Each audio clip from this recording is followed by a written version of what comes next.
किसान भाइयों, black thrips हो या येलो थ्रिप्स हो या फिर कोई अन्य कीटक हो, ये कंट्रोल कर पाना इतना मुश्किल हो रहा है कि अब आपके मन में भी यह शंका आ रही, भाई कई दवाइयां तो डुप्लीकेट नहीं है। अब दवाइयां डुप्लीकेट है या नहीं है, या फिर उनकी प्यूरिटी कम है ज्यादा है, इसके पीछे भागते रहेंगे तो अपनी फसल जो खराब हो रही है थ्रिप्स के कारण, ब्लैक थ्रिप्स के कारण, उसको हम कंट्रोल कैसे करें।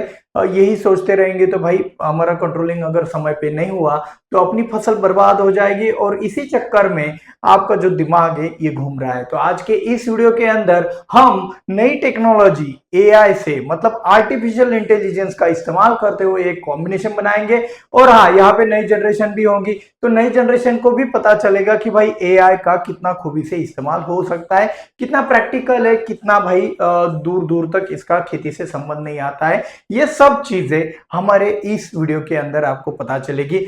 इसके आगे आने वाली हमारी हर एक वीडियो में हम एआई का इस्तेमाल करेंगे। और हाँ भाई, तुलना भी होनी चाहिए, क्योंकि जहां तक आप कह रहे थे भाई थियोरेटिकल नॉलेज में और प्रैक्टिकल नॉलेज में फर्क होता है, वही चीज अब एआई से आपको पता होने वाली है। ठीक है, अब ये सब चीजें बताने से अच्छा है चलो हम प्रैक्टिकल करके देखते हैं, और फिर आपको एक प्रैक्टिकल में, ये तो एआई का अलग से होगा और मेरा खुद का प्रैक्टिकल से, ये जो माहौल है डुप्लीकेट वाला या फिर प्यूरिटी कम वाला, दवाइयों के रिजल्ट नहीं आ रहे, ऐसे माहौल में कौन सी वाली दवा बहुत अच्छे से वर्क करती है, वो कौन सा वाला कॉम्बिनेशन है, वो भी आज के इस वीडियो के अंदर मैं आपको देने वाला हूं। तो प्रैक्टिकल का प्रैक्टिकल हो जाएगा, लर्निंग का लर्निंग हो जाएगा, मेथड का मेथड हो जाएगा। तो चलिए बिना किसी देरी के, अगर वीडियो किसी भी वक्त आपको पसंद आता है तो लाइक करना ना भूलना, और शुरुआत करते हैं आज के इस वीडियो की। तो सबसे पहले वाली बात हम यहाँ पे देखने वाले हैं कि भाई हम पहला सवाल ये पूछेंगे, भाई एआई भाई बता दो यार ब्लैक थ्रिप्स कंट्रोल कैसे करें। ठीक है, तो इसका जवाब क्या आता है यहाँ पे आपको दिख जाएगा। ठीक है, तो यहाँ पे ये कई सारे बातें बता रहा है, जैसे हम बतलाते थे आपको कि यार थ्रिप्स कंट्रोल करने के लिए उससे भाई पत्तियां रब करो, आसमान में जब बादल आते हैं तो पत्तियों में एक नमी, मतलब एक पतलापन आ जाता है, नाजुकपन आता है, उसके कारण थ्रिप्स का अटैक बढ़ता है, तो पत्तियां रब करना बहुत ज्यादा जरूरी है, ऐसा है वैसा है, फिर आपको वो थ्रिप्स वाली दवाइयां बताते थे। अब वही रास्ता एआई भाई ने चुन लिया है। ठीक है, एआई भी आपको वही बातें बता रहा है भाई, prevention and cultural control, hygiene, मतलब भाई फसल की जो भी एक हेल्थ है, इम्यूनिटी पावर है, उसको अच्छी रखो।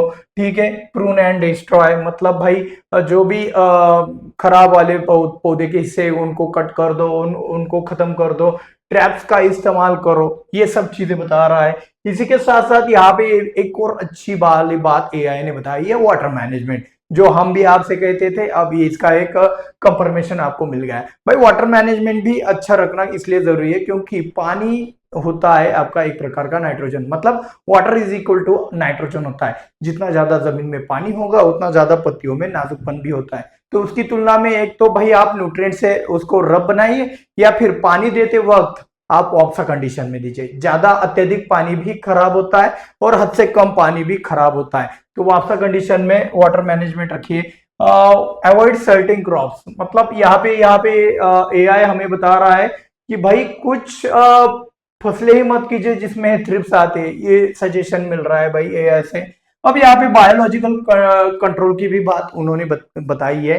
बायोलॉजिकल कंट्रोल में आप देखते हो भाई नेचुरल प्रेडिटर्स, मतलब भाई जो अपना होता है ना लेडी बग, बिटल, जो दूसरे कीटकों को खाते हैं, तो ऐसे बिटल वगैरह का इस्तेमाल कीजिए। यहाँ पे पायरेट बग्स कहा गया है। ठीक है, तो ट्राइकोगार्मा, ऐसे करके बैक्टीरिया वगैरह भी होता है ना, ब्यूवेरिया बैसियाना, ऐसी चीजों का भी इस्तेमाल करें, ऐसे भी सजेशन यहाँ पे मिल रहे हैं। देखो माइक्रोबायल इंसेक्टिसाइड, मतलब ब्यूवेरिया बैसियाना, और एक और लेकानी करके एक बैक्टीरिया है, उसका भी यहाँ पे जिक्र किया गया है। अब एंटोमोपैथोजेनिक निमेटोड्स का भी इस्तेमाल आप थ्रिप्स कंट्रोल करने के लिए कर सकते हो, ये चीज यहाँ पे बताई गई है। आप बोलोगे एआई बाबा हमें जल्दी से आंसर दे दो, भाई किधर भी जाओ बिना लॉजिक के आप आंसर को अप्लाई करोगे आपको रिजल्ट नहीं मिलने वाला है। ठीक है, यहाँ पे एक और चीज आप देख सकते हो भाई, केमिकल एंड बॉटनिकल कंट्रोल, फिर आता है आपका मन पसंदीदा एरिया, जो हिस्सा कि भाई ये जो चीज है ये डालूंगा तो मेरे को कंट्रोल मिल जाएगा, लेकिन जो बातें हम आगे देखने वाले हैं वो आप इस्तेमाल कर चुके। जी हाँ, आप इस्तेमाल कर चुके। नीम ऑयल से आपका थ्रिप्स कंट्रोल होगा क्या? 10,000 पीपीएम, 3,000 पीपीएम? बिल्कुल नहीं होगा भाई। 50,000 पीपीएम, 1 लाख पीपीएम तक का नीम ऑयल हम इस्तेमाल कर रहे हैं, उसमें तो कंट्रोल मिल रहा है, लेकिन जो चीजें खाने वाली होती है, जिसमें फ्लावरिंग से पहले तो हम 1 लाख ppm, 50,000 ppm, 80,000 ppm नीम ऑयल का इस्तेमाल कर सकते हैं, लेकिन फ्लावरिंग के बाद, सेटिंग के बाद हम ऐसे नीम ऑयल का इस्तेमाल नहीं कर सकते। तो नीम ऑयल मेरे हिसाब से अच्छा सजेशन है। आप फिश ऑयल का भी इस्तेमाल कर सकते हो, ठीक है। तो इंसेक्टिसाइडल सोप्स, मतलब भाई झाग वाला कुछ इस्तेमाल कीजिए, ऐसी सजेशन मिल रही है, जो कि प्रैक्टिकल मेरे को नहीं लग रही है, क्योंकि ऐसी चीजें इस्तेमाल करने के बाद भी थ्रिप्स में कोई कंट्रोल पाया नहीं जाता है, ठीक है।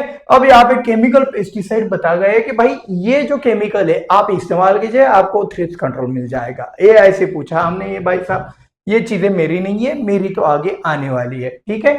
तो भाई इन्होंने बताया कि भाई इमिडाक्लोप्रिड का इस्तेमाल कर लो, एसिफेट का इस्तेमाल कर लो। तो भाई एसिफेट रोगर क्लोरोपायरिफॉस का तो अपना जो पुराना वाला कॉम्बिनेशन है वो भी बहुत बढ़िया वर्क करता था। हालांकि कुछ परसेंटेज में ही वो चीज काम करता है, 100% कंट्रोल नहीं देता है। तो यहाँ पे सिंगल एसिफेट कैसे काम करेगा? इमिडाक्लोप्रिड तो अपना रेगुलर चलता ही रहता है, वो भी कंट्रोल नहीं दे रहा है, ठीक है। और यहाँ पे बताया गया है कि भाई देखो स्पिनोसैड, यानी कि जो आपका स्पिंटोर आता था, ट्रेसर आता था, वो वाला टेक्निकल यहाँ पे बताया गया है। अब बताओ यार, स्पिनोसैड जो है, स्पिंटोर ट्रेसर बहुत अच्छी वाली दवाई थी, अब क्या हाल है? अब तो कुछ भी रिजल्ट नहीं देता है, ठीक है ना, ये तो प्रैक्टिकल है। और हाँ, इसी का भाई आ गया है स्पिनेटोरम डेलीगेट, जो कि पहले में बहुत अच्छे से काम किया, अब रिजल्ट ही नहीं है, वो भी डाल के देखा थ्रिप्स के लिए। बाइपेंथ्रीन है, पायरेथ्रीन से, मतलब लास्ट में क्या है, थ्रीन आ गया। थ्रीन मतलब होता है सिंथेटिक पायरेथ्राइड ग्रुप, साइपरमेथ्रिन, डेल्टामेथ्रिन, अल्फामेथ्रिन, ये जो भी आते हैं सिंथेटिक पायरेथ्राइड ग्रुप से आते हैं, वो इस्तेमाल करें बोल रहे हैं। क्या इससे थ्रिप्स कंट्रोल होगा? आपका जवाब मेरे को कमेंट में चाहिए, यस और नो, यस और नो इतना ही डालिए कम से कम, इससे आपको पता चल जाएगा। यहाँ पे कुछ यूट्यूब के वीडियो है सजेशन दिए हुए, और नीचे और भी ज्यादा, मतलब ब्लैक थ्रिप्स का प्रॉब्लम अपना भी वीडियो आ गया निर्माता, ठीक है। तो इस तरीके से ब्लैक थ्रिप्स के लिए ये सजेशन मिले हमें एआई से, ठीक है। अब चलते अपनी तरीके से थ्रिप्स को कंट्रोल कैसे करना है, ठीक है। अपने तरीके से थ्रिप्स कंट्रोल करने के लिए हम तुरंत अपने पॉइंट पे जाएंगे, ठीक है। तो सिंपल वाला हम स्प्रे ही बताएंगे। स्प्रे बताने से पहले आपको बता देते हैं, वाटर मैनेजमेंट सही रखिए, पत्तियां जितनी रफ रहेगी उतनी अच्छी। आजकल की वैरायटीज बहुत ही विगर वाली है, नाजुक वाली है, तो इन वैरायटी के अंदर नाइट्रोजन ज्यादा इस्तेमाल ना करें, 0 नाइट्रोजन पे रखने की कोशिश कीजिए, तब जाके कोई भी रोग हो या फिर कोई भी कीटक हो थ्रिप्स जैसा, वो कंट्रोल करने में आसानी होगी। खरपतवार नहीं होने चाहिए, खरपतवार अगर होंगे तो छिपने के लिए जगह होती है। तीसरा, आप जो भी दवाइयों का इस्तेमाल कर रहे हैं, एक तो पेट्रोल पंप से इस्तेमाल कीजिए या फिर पिस्टन पंप से इस्तेमाल कीजिए। बैटरी पंप का प्रेशर थोड़ा सा कम होता है, कवरेज में दिक्कत आता है। आपके खेती के चारों बाजू में अगर कोई कपास है, सोयाबीन है, मक्का है, तो उधर से अटैक हो रहा है, तो कम से कम जब बॉर्डर पे आप स्प्रेइंग कर रहे हो तो थोड़ा सा हाथ ऊपर भी घुमाते चलिए, जिससे आपके खेत के अंदर अटैक ना हो। लाइट ट्रैप्स आप लगाना चाहे तो लगाइए, वरना ना लगाइए, लेकिन जो स्टिकी ट्रैप होते हैं पीले रंग के, नीले रंग के, वो 40-40 लगाना जरूरी है, क्योंकि उससे आपको संख्या भी पता चलेगी, अडल्ट आ रहे हैं या फिर बच्चे कितने आ रहे हैं, तो उससे आप कंट्रोलिंग में आपको पता चलेगा कि भाई प्रेशर कम हो रहा है या बढ़ रहा है, ठीक है। तो वो ट्रैप्स जरूर लगाए, ज्यादा खर्चा भी नहीं है। और जो स्प्रे डालना है, जिस मुद्दे के ऊपर हम बात करने वाले हैं, वो अब रहा, ठीक है। तो अभी हम कौन सा वाला चीज डालने वाले हैं, तो मैं डायरेक्ट यहाँ पे आपको टेक्निकल लिख रहा हूं। तो ये कौन सा टेक्निकल है भाई साहब, हमें नहीं पता, ठीक है, ये आपका सुझाव आएगा। तो ये क्लोरफेनपायर है। तो ये क्लोरफेनपायर किस किस चीज में आता है, एक दो उदाहरण में दूंगा ही दूंगा, एक दो ब्रांड तो आपको बताने पड़ेंगे, उसमें भी आपको चॉइस करके लेना है कि कौन से कंपनी का अच्छा है, बजट में है, दोनों के रिजल्ट सेम रहेंगे, क्योंकि उनके अंदर है क्लोरफेनपायर। ये जो टेक्निकल है, ये कॉन्टेक्ट एक्शन में बहुत ही बढ़िया काम कर रहा है, थोड़ा सा महंगा है, लेकिन अब मजबूरी है, सस्ती वाली चीजें काम नहीं कर रही है, हमारी भी मजबूरी हो गई है, ठीक है। प्लस इसके साथ आपको क्या इस्तेमाल करना है, ठीक है, इसके साथ आपको इस्तेमाल करना है पेगासस, जी हाँ, डाइफेनथ्योरॉन, ठीक है। डाइफेनथ्योरॉन आप किसी भी कंपनी का लो, कोई दिक्कत वाली बात यहाँ पे नहीं है। प्लस इसी के साथ साथ आप इस्तेमाल कर सकते हो नीम ऑयल 10,000 ppm का।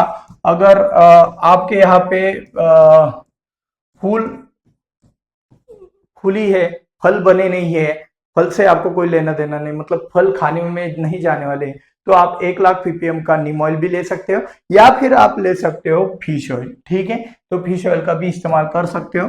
और अगर आपके एरिया में मिलता है सिलिकॉन पाउडर तो वो लीजिए। सिलिकॉन पाउडर से क्या होता है, आपकी पत्तियां रफ बन जाती है, और रफ यानी कि मजबूत बन गई तो थ्रिप्स नहीं बढ़ते। अभी आप बोलोगे यार दिव्यराज ये रफ से क्या होता है, देखो जो थ्रिप्स होता है उस शेंडा में ही पाया जाता है, रफ पत्तियों में नहीं पाया जाता, पुरानी पत्तियों में नहीं पाया जाता, फूल में ज्यादा पाया जाता है। क्यों भाई, जितना ज्यादा नाजुकपन, जिस जगह पे ज्यादा नाजुकपन वहीं पे आपको थ्रिप्स दिखाई देगा। ठीक है, तो इस तरीके से अपना ये कॉम्बिनेशन बन गया है। तो डोज क्या रहेगा 200 लीटर पानी के लिए, तो 200 लीटर पानी के लिए सिलिकॉन पाउडर आपको लेना है 500 ग्राम। ठीक है, 1 एकड़ के लिए भी आप इस्तेमाल कर सकते हो। फिश ऑयल आप ले सकते हो 200 लीटर पानी के लिए 500 ml। ठीक है, यहाँ पे हम पेगासस यानी कि डाइफेंथ्योरन इस्तेमाल करेंगे 200 ग्राम। ठीक है, और इसी के साथ साथ क्लोरफेनपायर किस किस चीज में आता है यार, याद करो हमने एक वीडियो बनाया था इंट्रेपिड का। ठीक है, पाकिस्तान में मरे 15 लोगों की मौत, ऐसा करके कुछ टाइटल होगा, वो बहुत पुराना वीडियो जब लॉन्च हुआ था तब हमने इसका एक वीडियो डाला था। हालांकि कीमत ज्यादा है इसलिए हमने इसको ज्यादा प्रमोट नहीं किया, क्लोरफेनपायर टेक्निकल को ना कि ब्रांड को। ठीक है, तो आप बोलोगे सर जी कुछ तो अप्लाई, आप ब्रांड बता रहे हो इंट्रेपिड, तो भाई इंट्रेपिड ही इस्तेमाल करना है ऐसा कोई चीज नहीं है। आप इसको इंट्रेपिड के नाम से भी खरीद सकते हैं, या फिर खरीद सकते हो आप इसको पायरेट के नाम से। तो जी हाँ, आप इसको इंट्रेपिड या फिर पायरेट के नाम से खरीद सकते हो, जो आपको सस्ता लगे वो उठा लो, हमारा किसी भी कंपनी से कोई भी लेना देना नहीं है। ठीक है, तो इंट्रेपिड अगर लेना चाहे तो 200 लीटर पानी में जो आप 400 ml ले सकते हो, या फिर ये समझो, एक तो ये इंट्रेपिड लो जिसके अंदर भी क्या आता है, क्लोरफेनपायर आता है, या फिर पायरेट लो जिसके अंदर भी क्लोरफेनपायर आता है। तो एक तो ये लो, नहीं तो ये लो, बेवजह का दोनों मिक्स मत कर देना, गड़बड़ हो जाएगा। ठीक है, ये कितना लेना है, आप ये लेना चाहते हो तो ये 150 ml लेना है, ये चीज याद रखिए। तो इस तरीके से अपना ये कॉम्बिनेशन बन चुका है। अगर आप चाहो तो अन्य निर्माता की बहुत ज्यादा हेल्प कर सकते हो बिना कुछ खर्चे के। तो आपको क्या करना है, सिर्फ व्हाट्सएप पे हमारी ये वीडियो शेयर करनी है। अब इससे क्या होगा, अब भाई देखो आपके बगल वाले खेत में थ्रिप्स कंट्रोल होगा, तभी तो आपके खेत का जो बाहर से होने वाला अटैक है वो रुकेगा। इसीलिए बगल वाले खेत को भी सही ट्रीटमेंट पता होना जरूरी है। तो ज्यादा से ज्यादा व्हाट्सएप पे स्टेटस रख के इन वीडियोस को आप शेयर कीजिए। आप चाहो तो भाई वो टॉनिक वाला जो सिस्टम रहता है साइज करने वाला, वो छुपाना चाहते हो तो छुपाइए। अब मेंटेलिटी है भाई, बोलना पड़ रहा है, मजबूरी है, गलत चीज है, उल्टा गलत चीज सोचने वाले की, और उनकी वजह से मेरे को ये चीज बोलनी पड़ रही है। तो कम से कम कंट्रोलिंग वाला फॉर्मूला व्हाट्सएप पे रखिए, मदद करिए अन्य निर्माता को। मिलते हैं अगले वीडियो में। जय जवान जय किसान।